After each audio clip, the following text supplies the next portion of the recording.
इथे नंदिनी तिच्या खोलीत असते.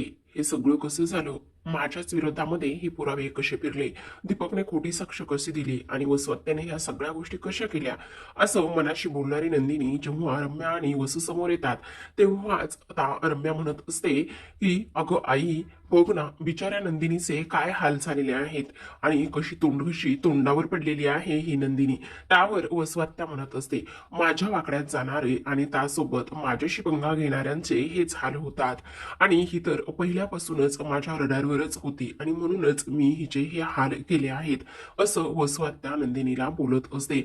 पण तुला जाणून घ्यायचंय ना हे सगळं कसं काय आणि कधी केलंय मी नंदिनी, कारण इथे तू म्हणतेस ना नेहमीच की नंदिनी बोलून नाही तर करून दाखवते, पण इथे वसवात्या न बोलताही सगळं काही करून दाखवते. समोरच्याला कधी कळणार सुद्धा नाही की इथे मी काय केले आणि त्याला वेळ सुद्धा मिळणार नाही ह्या सगळ्या गोष्टी समजण्यासाठी, आणि तेव्हाच मी हे सगळं काही केलं आहे. काय ग नंदिनी, तुला प्रश्न पडला असेल ना की हे सगळं मी कधी कसं केलं म्हणून आणि तुझ्याच प्लॅन मध्ये तुला कसं अडकवलं म्हणून. तर कान उघडे ठेवून सगळं काही ऐक, मी सगळं काही तुला क्रमवार सगळं सांगते आणि पहिल्यापासून सांगते. जेव्हाच इथे काव्याने तुला पिहूकडून सत्तेवधून घेण्यासाठी जो फॉर्म्युला सांगितला होता चित्रकलेचा, तो फॉर्म्युला तू ऐकत होतीस, पण तुम्हा दोघींचं बोलणं इथे तिसरी व्यक्ती सुद्धा कोणीतरी ऐकत होती हे तुम्हा दोघींना माहिती नव्हतं. त्यावेळीच रम्या माझ्याकडे धावत आली होती आणि रम्या माझ्याकडे धावत आल्यानंतर ती म्हणाली की अगं आई, इथे पिहूकडून ड्रॉइंग काढून घेण्याचा त्यांचा हा फॉर्म्युला आहे किंवा ते डिव्हाइस वापरणार आहेत. आणि तेव्हाच आम्ही मग ठरवलं, पिहू तर ड्रॉइंग काढणार, पण ती ड्रॉइंग काढणार कसं काढणार, तर ते फक्त आणि फक्त आम्ही म्हणू तसंच ड्रॉइंग काढणार. मग मी आईला म्हटलं, पण आई आपण हे सगळं कसं मॅनेज करायचं आहो.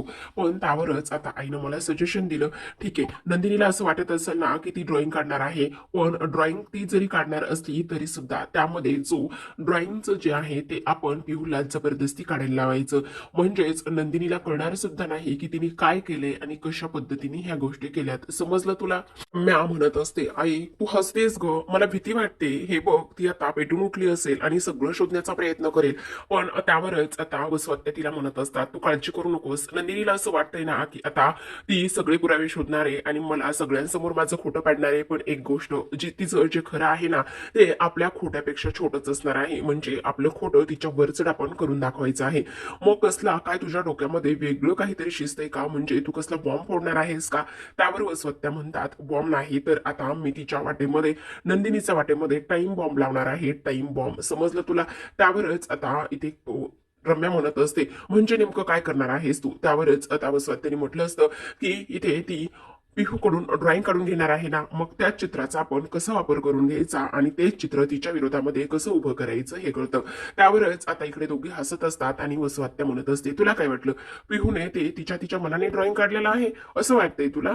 तेव्हाच नंदिनी म्हणते, म्हणजे म्हणजे मला नाही समजलं तुम्हाला काय म्हणायचंय. अगं वेडी आहेस तू, वेडी. तुला काय वाटतं ती पिहूने मनाने ड्रॉइंग काढलंय? अजिबात असं नाहीये. तेव्हा ते सुद्धा ऐक. असं म्हणूनच जेव्हा हे सगळं ड्रॉइंगचा खूळ तुम्ही तिच्या डोक्यात घातलं ना, त्यावेळेस आता पिहूच्या मनामध्ये आम्ही कुठलं ड्रॉइंग काढायचं काय करायचं हे अगदीच फिट्ट केलं होतं आणि तेव्हाच तर ते ड्रॉइंग पिहूने काढलं होतं.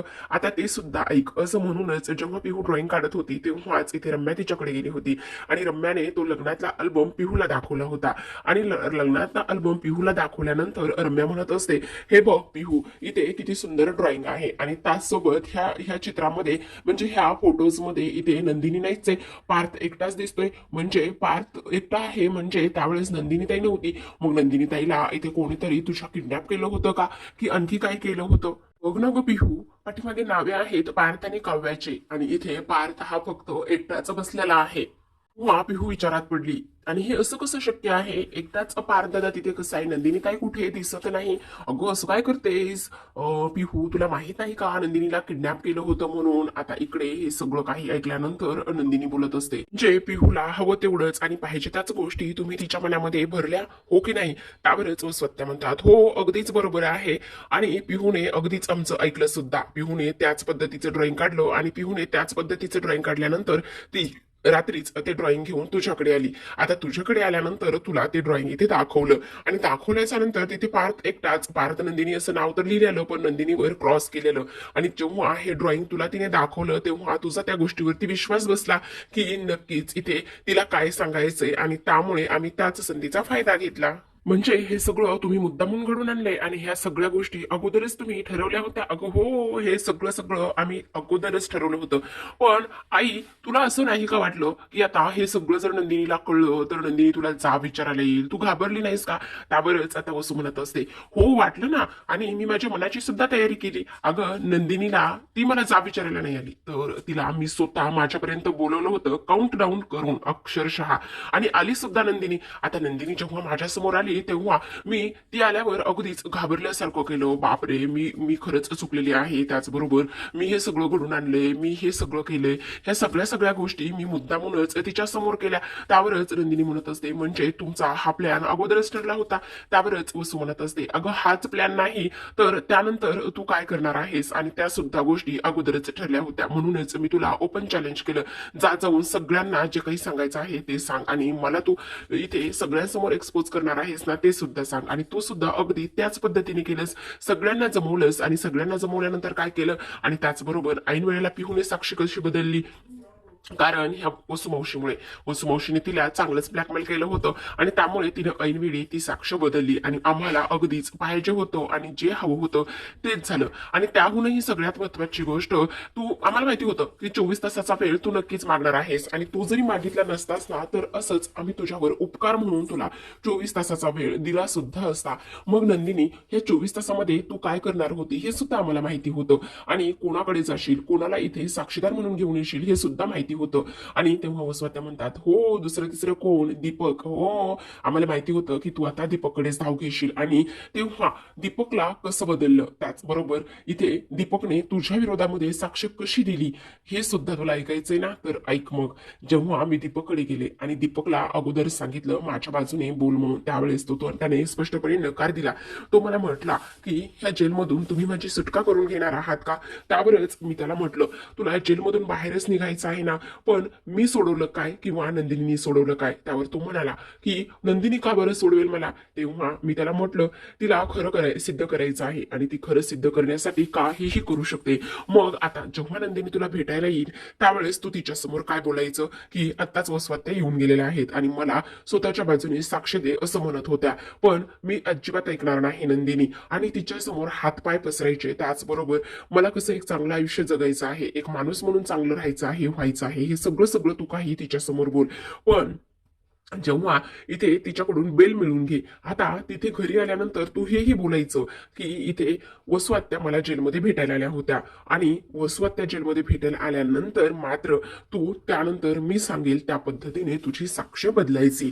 असं केलंस तर तेव्हा तो म्हणत असतो, पण मी हे का करावं? त्यावरच आता वसुआत्या म्हणत असते, का म्हणजे का नाही करायचंस? तुझी बेल होणार आहे आणि बेल वरून तू घरी सुटून आल्यानंतर तुला मालामाल करायला ही वसुआत्या आहेच की. आता नंदिनी इथे आल्यानंतर तिला बरोबर तू घोळात घ्यायचा आहेस, तिला असा विश्वास पटवून द्यायचा की इथे मी वसुआत्या आली होती, पण स्पष्टपणे मी तिच्या ह्या जी काही वसुआत्याने ऑफर दिलेली आहे त्या ऑफरला मी झिड करून लावलेला आहे आणि वसुआत्याचं मी काहीच मान्य केलेलं नाही.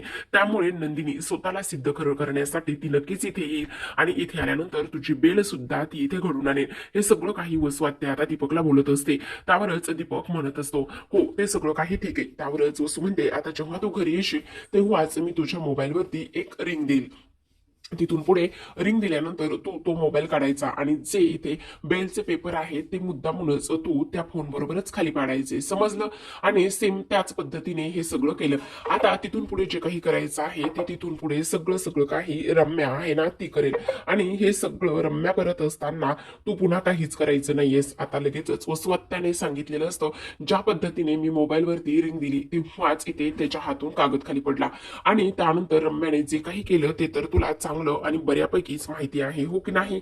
जो दीपक होता ना, दीपक त्याला मी प्याद बनवलं आणि तिथून पुढे रम्याने काय काय केलंय हे सगळं तर तुला माहितीच आहे. ते काही नव्याने काही सांगायची गरज नाही काय मग, बरोबर ना? कारण इथे रम्याने जो गोंधळ घातला होता ना, त्यामध्ये सगळी तू अडकलीस आणि तुला 24 तास हवे होते. ते 24 तास सुद्धा आम्ही दिले होते, पण त्याचा कसा आणि कसा उपयोग आम्ही करून घेतला हे तुला चांगलंच माहिती आहे, हो की नाही नंदिनी? तुला काय वाटलं? उलट तू आम्ही टाकलेल्या जाळ्यामध्ये तू बरोबर अडकलेली आहेस नंदिनी. तुला काय वाटलं तू या घरामध्ये येशील आणि हा परिवार बांधून ठेवण्याचा प्रयत्न करशील? असं अजिबातच झालेलं नाहीये.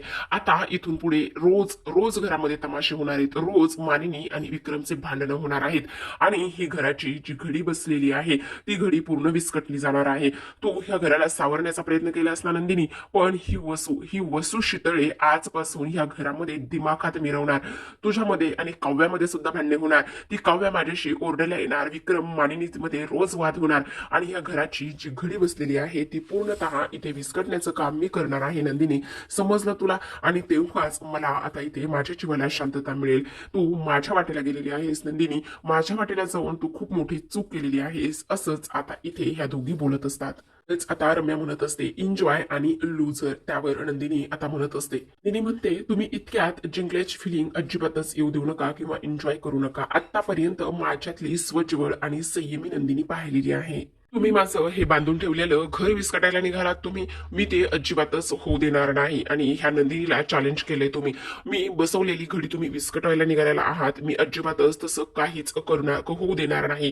आणि त्याचबरोबर ही नंदिनी सीता सुद्धा आणि त्यासोबतच दुर्गा सुद्धा, दोन्ही सुद्धा होऊ शकते. त्याचा मुखोटा उतरण्यासाठी मला दुर्गेचा अवतार घ्यावा लागला तरी सुद्धा मी घेऊ शकते. इकडे वसू आणि रम्याच्या अंगावरती काटा आलेला असतो, कारण त्यांना नंदिनीमध्ये आज नंदिनी सोबतच दुर्गेचा अवतार सुद्धा दिसलेला असतो. त्यातील एक बाजू तुम्ही जिंकलात म्हणून हा पूर्ण खेळ संपला असं होत नाही वसवात्या. तुम्ही सुरुवात केली ना त्याचा शेवट मी करीन, कारण मी आतापर्यंत जिंकली नाही आणि जोपर्यंत ही नंदिनी जिंकत नाही तोपर्यंत खेळ संपत नाही. आता इथून पुढे तुमचा काउंटडाऊन सुरू होईल असंच नंदिनीने चॅलेंज केलेलं असतं. रात्री तुम्ही सुखाने झोपा आणि पण इथून पुढे येणाऱ्या पुढच्या रात्री तुम्हाला मी ही नंदिनी सुखाने झोपून देणार नाही, कारण आता वादळ येणार आहे, वादळ. त्यामुळे एकमेकींना घट्ट धरून ठेवा. ते वादळ एवढं बेभान येणार आहे, त्याचा सामना करायचा सोडा, त्यासाठी तुमच्या समोर तुम्ही त्याच्या समोर उभं राहणं हे सुद्धा तिथे टिकणार नाही किंवा तिथे तुमचा निभाव लागणार नाही. समजलं तुम्हाला? म्हणूनच आता त्या दोघींना तिथून नंदिनीने हाकलून दिलेलं असतं. तर आता दुसऱ्या दिवशी सकाळची वेळ असते आणि विक्रम हे फोनवरती बोलत असतात. विक्रम फोनवरती बोलत असताना धाकट्या मुलाची कॉलेजची फी आताच तर भरली होती, मग आता कशासाठी पैसे हवेत? नाही बाबा, थोडेसे पैसे कमी पडतायत. बरं ठीक आहे, पाठवतो 2 दिवसांनी, काळजी घे आणि जास्त पैसे वगैरे खर्च करू नको, समजलं? अभ्यासाकडे व्यवस्थित लक्ष दे. असंच विक्रम बोलत असतात आणि लगेचच अगं मानिनी कुठे आहेस तू, नाश्ता कुठे आहे असं म्हटल्यानंतर आता समोर त्यांच्या गरमागरम पोहे आलेले असतात. वा मानिनी आज पोहे? आणि तेव्हा समोर पाहतात तर समोर नंदिनी उभी असते. आता समोर नंदिनीला पाहिल्यानंतर विक्रम तिच्याकडे पाहतात आणि त्यावरच आता इकडे नंदिनी म्हणत असते, बाबा आज तुमच्या आवडीचे दाणे घालून गरमागरम पोहे मी बनवलेले आहेत. असं म्हणता क्षणी विक्रम मात्र नजर तिच्यावरून फिरवतात. लगेचच तिथे मानिनी सुद्धा आलेली असते, पण विक्रम पोहे न खाता तिथे असलेलं एक ऍपल घेतात आणि ते खाण्याचा प्रयत्न करत असतात आणि मोबाईल सुद्धा बघत असतात. तेवढ्यातच आता मानिनी म्हणत असते, अहो विक्रम काय हे, तुमच्याकरिता नंदिनीने छान दाणे घालून पोहे बनवलेले आहेत, अगदीच तुम्हाला आवडते तसेच बनवलेले आहेत. त्यावरच आता इथे विक्रम म्हणत असतात, मग ती तुझी सून आहे, तिनं माझ्यासाठी काही करावं अशी माझी अजिबातच इच्छा नाहीये. आणि तेव्हा ते पोहे न खाता ऍपल खातायत. त्यावरच आता मानिनी म्हणते, पण तुम्ही विक्रम का नाहीत खात पोहे? बघा ना, तुम्हाला आवडतात म्हणूनच बनवलेत ना.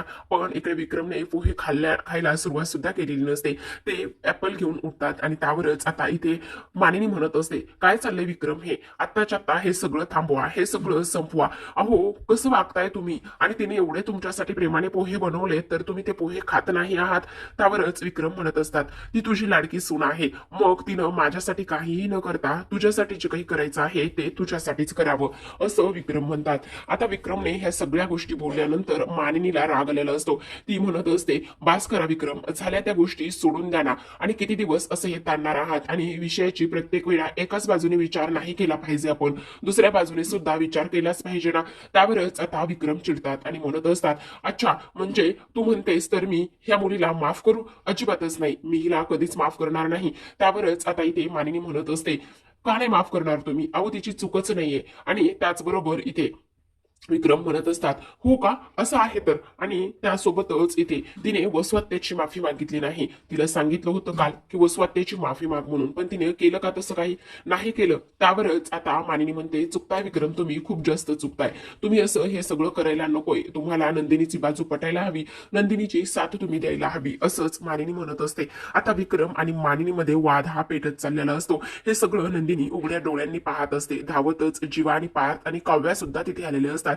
मानिनी म्हणत असते, बास करा आता, हे सगळं संपवा. बहिणीच्या प्रेमाखातर बहिणीच्या प्रेमात आंधळे झालेला आहात तुम्ही, आणि त्यामुळे तुम्ही असं किती दिवस हे सगळं करणार आहात. तिने आतापर्यंत घरासाठी किती काय गोष्टी केलेल्या आहात, तुम्हाला मी आता हे नव्याने सांगायला हवंय का. त्यावरच विक्रम म्हणत असतात, हो सांग ना, काय काय केलेलं काय आहे तिने. त्यावरच मानिनी म्हणत असते, जेव्हापासून नंदिनी ह्या घराचा उंबरठा ओलांडून आलेली आहे तेव्हापासून तिने जीवाला आपलंसं करण्याचा प्रयत्न केलाय. तिला माझ्यामध्ये आणि मला तिच्यामध्ये एक मैत्रीण दिसली. आपल्या सगळ्या घरांना बांधून ठेवण्याचा तिने प्रयत्न केलेला आहे.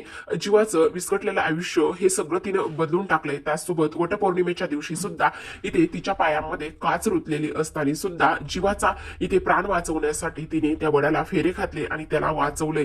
त्यावरच आता विक्रम म्हणत असतात, मग त्यावेळी सुद्धा तू तिच्यावर ओरडली होतीस, चिडली होतीस आणि असं स्पष्टपणे तिला सांगितलं होतंस ना की जीवाच्या खोलीमध्ये जायचं नाही म्हणून. मग तेव्हा सुद्धा ती जीवाच्या खोलीमध्ये गेलीच नव्हती ना. त्यावरच आता तू सुद्धा तिच्यावर राग धरलाच होतास ना. पण आता मानिनी म्हणत असते, हो, पण जेव्हा मला माझी चूक कळली ना त्यावेळेस मी तिची माफी सुद्धा मागितली. मग आता तुम्ही सुद्धा नक्कीच तिची माफी मागाल आणि जेव्हा तुम्हाला तिचं खरं रूप कळेल. आता इकडे सगळेजण त्यांना थांबवण्याचा प्रयत्न करत असतात, पण मात्र विक्रम कोणाचंच ऐकत नसतात. इकडे ते म्हणत असतात, नाही, मी ह्या मुलीला कधीच माफ करणार नाही. आणि मानिनी तू चुकतेस. आणि त्यावर मानिनी म्हणत असते, तुम्ही चुकता विक्रम, मी नाही चुकतही. तुम्हाला फक्त एकच बाजू दिसत आहे. त्याचबरोबर इथे ती अशी कधीच करू शकत नाही किंवा ती चुकू शकत नाही, असं मानिनी बोलते. आता जीवा म्हणत असतो, बाबा प्लीज शांत हो ना. पण विक्रम म्हणत असतात, बाजूला हो पटकन, अजिबातच मला कोणीही आणि कसंही समजवायला यायचं नाही. आता मात्र मानिनी म्हणत असते, ठीक आहे, तुम्हाला जर ऐकूनच घ्यायचं नसेल ना तर नका ऐकून घेऊ. आणि मी इथे नंदिनीच्या बाजूने खंबीरपणे उभी आहे आणि त्याचबरोबर ती खरी आहे आणि तिचं कुठेही चुकत नाहीये हे तुम्हाला नक्कीच जेव्हा कळेल तेव्हा मात्र वेळ निघून गेलेली असेल. विक्रम, आता हे दोघे जण एवढे भांडत असतात की ज्या पद्धतीने वसुहत्या म्हटलेली असते की हे दोघं एवढे भांडतील आणि ह्यांच्यामध्ये वाद जे आहे ते विकोपाला जातील, हे घर तुटेल, असं जेव्हा इथे वसुहत्या बोललेली नंदिनीला आठवत असतं तेव्हाच नंदिनीला हेही आठवत असतं की इथे प्रेमाने गजरा मारणारे विक्रम आणि त्याचबरोबर इथे मिठी मारणारी मानिनी, त्याचसोबत इथे भरभरून एकमेकांबद्दल बोलणारे ते दोघ जण, असं म्हटल्यानंतर आता नंदिनीला ते आठवत असतं आणि तिला खूप जास्त त्रास होत असतो की हे सगळं का आणि कशामुळे झालेलं आहे. फक्त आणि फक्त इथे नंदिनीमुळे तर झालेलं नाहीये ना. ह्या सगळ्या गोष्टी कशा सावरतील आणि कशा पद्धतीने हे सगळं होईल. आता इकडे मानिनी आणि विक्रमचं भांडण सुरू असतं. पण प्रेक्षकांनो, आजच्या भागामध्ये एवढंच. उद्याचा भाग खूप इंटरेस्टिंग दाखवलेला आहे त्या लोकांनी, कारण दोघी बहिणी आता एकत्र येणार आहेत. आणि तेव्हा नंदिनी जीवासोबत बोलत असते. जीवाला म्हणत असते, आतापर्यंत त्या दोघांच्या नात्यामध्ये प्रेमळच आठवणी होत्या, पण आता इथून पुढे या भांडणामुळे त्यांच्या नात्यामध्ये कडू आठवणी सुद्धा असतील. आता इकडे नंदिनी रडत असते तर जीवा तिला समजावत असतो. तो म्हणत असतो, नंदिनी अजिबात काळजी करू नको, सगळं काही व्यवस्थित होईल. ते माझे आई बाबा आहेत आणि त्यामुळे ते नक्कीच एकमेकावर जितकं प्रेम करतात तितकाच त्यांच्यावर विश्वास सुद्धा आहे. आता इकडे काव्या आणि त्याचबरोबर नंदिनी हॉलमधून ते रूमकडे निघालेले असतात. त्यावरच आता इकडे मात्र रम्या त्यांना म्हणत असते, हे घर सुद्धा तू दोघींना सुद्धा लवकरच सोडून जावं लागणार आहे, असं म्हटल्यानंतर काव्याला राग आलेला असतो आणि काव्याला नंदिनी आता तिच्या खोलीमध्ये घेऊन येते. काव्या चिडचिड करत असते आणि ती म्हणत असते, त्या रम्याला आम्ही सोडवणार नाहीये, अजिबातच सोडणार नाही, अशी शिट्टी वाजवते ना त्या रम्याचे, तू बघच. त्यावरच आता नंदिनी म्हणत असते, काव्या प्लीज बास, जरा शांत हो. म्हणते, अगं बास काव्या, किती चिडणार आहेस. त्यावर काव्या म्हणत असते, हा राग त्या दोघींना त्यांची जागा दाखवल्यावरच शांत होणार आहे, समजलं तुला. तिने आता काव्याचा हात हातात घेते, तिला विश्वासात घेते आणि म्हणत असते, काव्या, हे जे काही बिघडलेलं आहे, ही घडी विस्कटलेली आहे ना, ती आपण दोघी मिळून पुन्हा घडी नव्याने बसू शकतो आणि विक्रम मानिनी मधलं भांडण मिटवू शकतो. मग हे बघ, आता पद्धत माझी आणि क्षण तुझी असणार आहे, समजलं. देशील ना साथ मला, असं म्हणता क्षणी काव्या लगेचच आता नंदिनीला मिठी मार. तुम्हाला हा व्हिडिओ आवडला असेल तर लाईक करा, शेअर करा आणि चॅनलला सबस्क्राईब करा. बेल नोटिफिकेशन ऑलवर सेट करा, जेणेकरून सगळ्या नव्या व्हिडिओच्या अपडेट्स तुम्हाला मिळतील. तुमच्या प्रतिक्रिया आणि कमेंट्स नक्की कळवा.